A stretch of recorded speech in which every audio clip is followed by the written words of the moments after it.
Alright guys, we got our little our shop truck here today. It's the GMC Canyon 2008 with that good old 5-cylinder, the 3.7 inline 5 Vortec. Good little motor, but I noticed the other day my belt tensioner was starting to make a whole lot of racket, so that's that guy down there, holds the belt tight. We got this kit from Rock Auto, made by Gates. There's a couple other companies that make them. It's a complete serpentine kit. It comes with the tensioner, the belt, and the little idler pulley, which is that guy down there, that second one underneath the alternator there. So we're gonna get this belt off, replace those two components, get a new belt on there, and quiet this thing down. I am not gonna take the fan off, and I'll show you how to get this done without taking the fan off. All right, so first we get our 3/8 square drive. You can use a breaker bar. I'm just using a ratchet just because that's what I have available to me, but get that 3/8 in there basically. Ratchet this guy down a little bit and the belt becomes slack, and then you can get the belt pulled off. You got to watch out after you get the belt off. This tensioner is going to want to spring back like much further than it is currently at right now. So basically, if I can do this one-handed, see how the belt's getting slack there, move it over all the way. See if I can film this. There we go. Yep. That belt slack, you can see it'll pop right off. You just need to pull it off of one pulley, then let the tensioner come back. Boom, now it's all slacked off. Awesome. Now we got that belt slacked off. You can see it's all loose. Check the orientation of the belt before you pull this off. Sometimes it helps to take a picture. This one's pretty easy. It's got, you know, ribbed pulleys and flat pulleys. So the flat pulleys are going to ride on the back side of the belt, the flat side right there, and then the ribbed ones are going to ride on that ribbed side of the belt. So go ahead and wrap it around everything. Get it all out of there. Goes down underneath the AC compressor down there. We got the water pump and the crank pulley. Get that wrapped around there like that. Now you can get that out of there, see? No need to take the fan off. We got the belt right out of the way. So now we're gonna get these tensioner and idler pulleys replaced. Those two guys right there. All right, we're gonna do this tensioner first. I love these wrenches with the socket on the end. I'm a big fan of those. I've always used those. But this one's a 15 millimeter. You can see, get that right on that bolt. There's only one bolt that holds it on. Let's see if we can crack this guy loose. It'll be pretty tight. Okay, little by little it's going. There we go.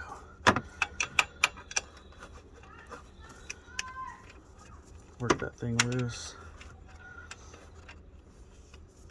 The ratchet is handy, but oftentimes I just use this wrench set for just about everything because it's just super handy.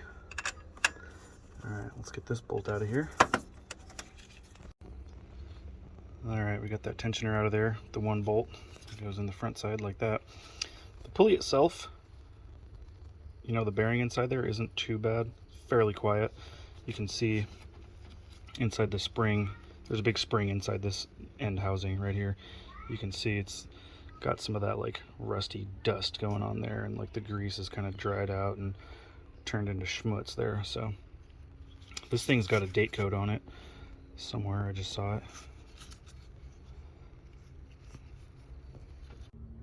Yeah, there you go. You see that round icon, number 12. Oftentimes you'll see the number of dots around there may indicate what month, but generally speaking, if you find a year date on there, that's how old the part is. Doesn't necessarily mean it was put on in 2012, could have been 2013 or whatever, but it's 2022 now. It's been on there 10 years, so it's been done once before, but it's definitely due for another one based on the amount of noise I'm getting from it. All right, now we're gonna do this idler pulley down here. That's this one here. Another 15 millimeter bolt. Get your socket or wrench or whatever you got on there and crack it loose and spin that guy up. All right, we got the idler pulley out. This one's got a funky looking bolt with like a plastic spacer on there. So we're gonna check and make sure that this plastic spacer thing fits nice and tight in our new pulley. It fits fairly well in this one. This one, bearing's not super clapped out or noisy, but you can see that that surface right there is all polished and glazed. I did not see a date code on this one, but I have to imagine it's, you know, 2012 or even older, just like the other one.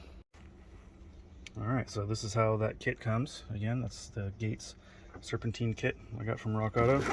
Got ourselves a new Gates belt. It's a good brand. We got the new idler pulley and tensioner pulley. Let's open this up. All right, we got our two new pulleys here. I was looking at this one for a date code. I just saw it. Where did it go? Yeah, it's hiding down in there. You can see 21. So again, the last one said 2012, probably installed 2013, maybe even 2014. So this one's 21. Make note of that.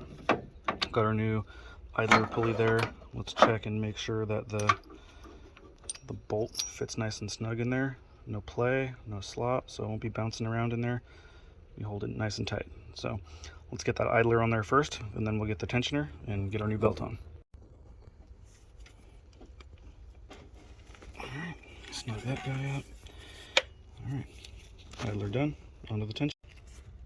So I still need to run that bolt in there, as you can see, but what you will notice is that tensioner has like a notch that the housing fits in to hold it in the correct position. So make sure you find that notch. It'll seat all the way and kind of hold itself there. So if you tighten it down in the wrong position, the belt will be all cattywampus and off kilter, and it will be all bad. So make sure you find its home as far as the little notch in the housing and the corresponding notch in the back of the tensioner there to hold it in place before you get that bolt snugged up.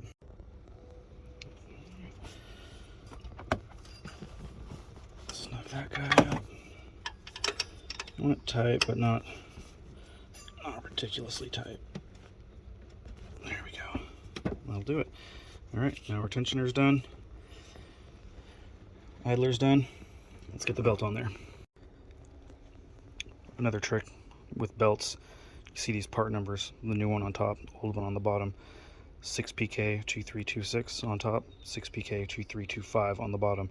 So generally speaking, that number 6 is going to correspond to how many grooves are in the belt, and the number 2326 and 2325 is the number of centimeters long the belt is. So as you can see, these are very slightly different. The new one is ever so slightly longer, 1 centimeter longer, but close enough. It should work fine. But that's a trick for belt sizing right there. That number is the length of the belt, and that is universal for all vehicles. All right, so we got the belt in position, except for this water pump pulley. I don't know if you can see, the belt's kind of hanging off the front of it there. But what we're going to do is get that tensioner slacked off and squeeze that bad dude on there.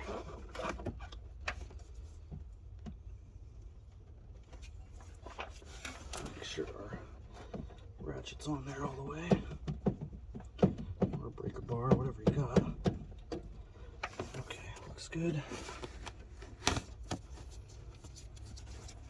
Grab some slack and squeeze that guy on there. Let's see how much slack we can get there.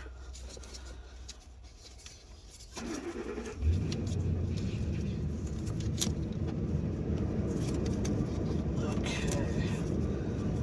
Alright, looks like we got it. Slack off the tensioner. And let's double check. Make sure everything's in the groove there. Our alternator looks good. You know, you can't quite make out the AC compressor down there, but looks good to me. Power steering pump's on there.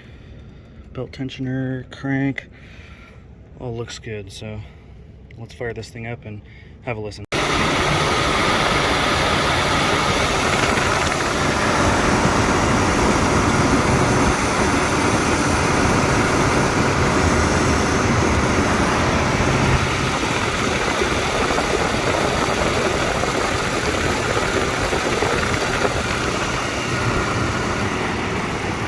say that's a win. All right, there you have it. Not bad for a little 20-minute project, courtesy of Gates. Complete serpentine kit from rockauto.com. I want to say this was like 80 bucks or something like that, 82. There's a couple other companies that make one. I know Continental makes one, and some other company, I can't remember the name, but I like Gates stuff.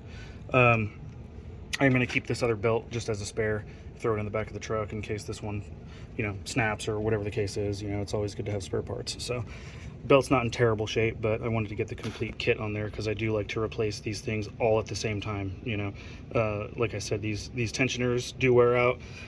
These idler pulleys do wear out. You know, this is not these are not lifetime components, and by doing it all at once, you can save yourself a lot of grief in the long run, because those pulleys do lock up, make a bunch of noise, and cause excessive belt wear. So do it all at once, do it right. All right, guys, take